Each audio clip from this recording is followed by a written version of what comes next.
Hello friend, good morning. তো সবাই কেমন আছো? আশা করছি সকালে খুব ভালো আছো। তো আমার আজকে শরীরটা একটু ভালো নেই, তো এখন সকালবেলা বানাবো লুচি, আর কালকে গতকালের রাতে আছে মাংস, তো সেটাই গরম করবো। আর এখন সবাই সেটা খাবো। তো সকাল সকাল দেখো মানে চাটা খাওয়া হয়ে গেছে, এখন অনেকটাই বেলা হয়ে গেছে, 8:30 9টা বাজে। আর সকালবেলা দিদি উঠে জামাকাপড় সব ধুয়ে দিয়েছে, কাল ভাই চলে যাবে দিল্লি, সেই কারণে তো ভাবা। আর আমরাও একটু যাব বাজারে, তো চলো বানানো যাক লুচিটা। তো যাই হোক, সেই জন্য মুখটা আজকে ফ্যাকাশে ফ্যাকাশে লাগছে। আর আমিও অতটা মানে মেকআপ শেকআপ করে ভিডিও করি না, আমি যেই অবস্থায় থাকি যেরকম থাকি সেরকমই ভিডিও বানাই। তো আমার অত মেকআপ শেকআপ ভালো লাগে না। তো চলো আদি, দেখো আমরা সবাই লুচি বানাচ্ছি 3 বোনে মিলে। এখন লুচি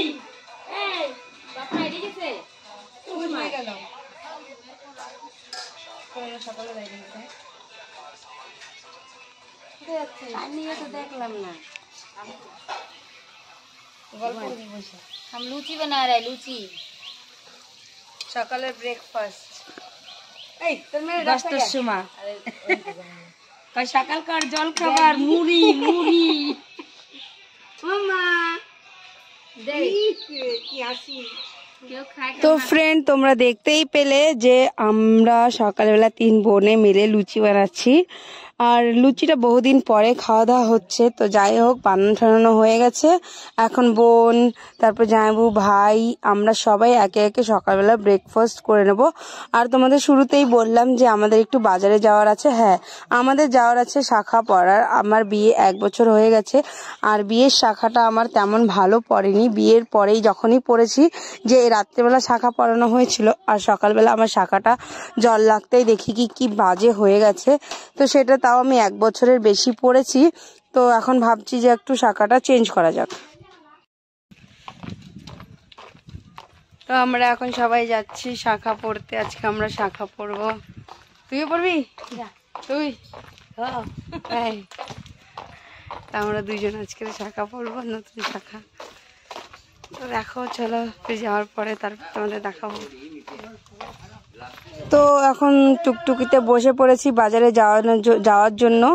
আর শাখা পরবো বলেছিলাম, কিন্তু সত্যি বলতে আমাদের শাখা একদম পছন্দ হয়নি। আর একটাই দোকান ছিল, তো আমরা বেতায় গিয়েছিলাম শাখা পড়তে, আর ওখানে সব শাখার দোকানগুলো বন্ধ করে দিয়েছে।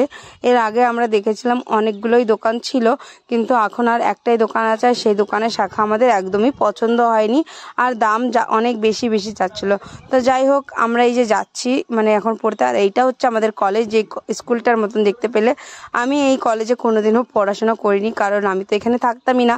আমি দিল্লিতেই পড়াশোনা করেছি, দিল্লিতেই আমার কলেজ কমপ্লিট হয়েছে।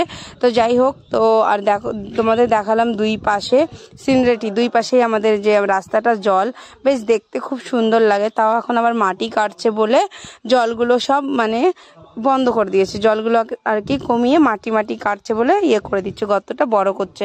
তো যাই হোক, আমরা শাখা টাকা দেখে পছন্দ হলো না বলে বাড়ি আবার চলে আসছি। ফেরার পথে আমরা খেয়ে নিলাম আখের জুস, মানে আখের রস খেয়ে নিলাম। ভীষণই গরম পড়েছে, তোমরা সকলেই জানো। তারপর বাড়িতে এসে আমরা বেশ গেছিলাম সকালে 11টা নাগাদ, 1টার মধ্যে বাড়ি চলে এসেছি। তো এসে দিদি বানাচ্ছিল খিচুড়ি বড়ই দিয়ে আর আম দিয়ে। তারপরে খাওয়া দাওয়ার পরে, এটা বেশ অনেকক্ষণ পরে দুপুরবেলা টাইপে, মানে 3টে 4টে টাইপে। তো আমাদের ঘরের সামনে সকলে বসে, বোন কাকি দিদিরা সকলেই বসে খুব গল্প টল্প করা হচ্ছিল, আর খুবই এনজয় করা হচ্ছিল।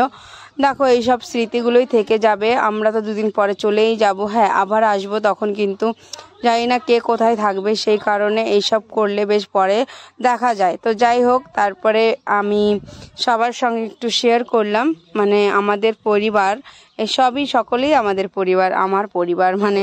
তো যাই হোক, তারপরে এলো ফুচকাওয়ালা। এটা বেশ সন্ধ্যা টাইপে, সন্ধ্যার মানে টাইমে, তখন বাজে 6:30 7টা। তো ফুচকা টুচকা খাবো বলে ফুচকাওয়ালাকে ডাকা হয়েছে বাড়িতে। আর আজকে ফুচকা খাবে মানে জামাইবাবুদের পকেট খালি করা হবে। 3টে জামাইবাবু বলে ফুচকা, আর খাওয়ানো হয়েছে চপ, টেংরির পকোড়া, এই সব আর কি। তো কি আর করার বলো, জামাইবাবু থাকলে যা সুবিধা হয়, জামাইবাবুদেরকে ধরে আমরা সকল শালিরা মিলে ওনাদের আজকে জেবটা খালি করে দিলাম। তো যাই হোক, মনে রাখবে কেমন শালি। তো আর গ্রামের ফুচকা মানে 10 টাকা 7টা, আর আমাদের ওখানে 10 টাকার তো প্রশ্নে ওঠে না, 30 টাকার নিচে কোনো ফুচকা নেই, তাও আবার 5টা কি 6টা। তো এই ফুচকাগুলো মন থেকে খেতে পারিনি, মানে সেরকম আমার ভালো লাগেনি ফুচকাগুলো।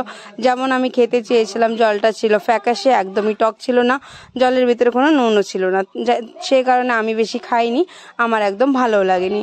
তারপরে ফুচকা টুচকা সব খেয়ে এনজয় করে সকল বোনদের সঙ্গে চলে আসলাম দিদির বাড়িতে, মানে আমার বড়দি যেখানে থাকে নাজিরপুর, সেখানে। তো ভিডিওটা আজ এই পর্যন্ত, যদি ভালো লাগে তাহলে লাইক শেয়ার কমেন্ট করে দিও। দেখা হবে আবার একটা নতুন ব্লগে তোমাদের সকলের সঙ্গে। তো বেশ আস্তে আস্তে আমাদের অনেকটাই রাত হয়ে গেছিলো, কি আর করার। তো বাড়িতে এসে আর কোনো ভিডিও করতে পারিনি, কারণ এসে অনেকটাই লেট হয়ে গেছিলো। আমরা এসেছিলাম প্রায় তখন বাজে 8টা 8:30 নাগাদ। আর তারপরে এসে কিছু খেয়ে দিয়ে আমরা ঘুমিয়েছিলাম। হ্যাঁ, কি খেলাম, খিচুড়ি বানিয়েছিল দুপুরবেলা, সেটাই ছিল। মা বললো এটা নিয়ে আর তোদের রান্না করতে হবে, তো সেটাই খেয়ে ঘুমিয়ে পড়েছিলাম। তো বাই বাই।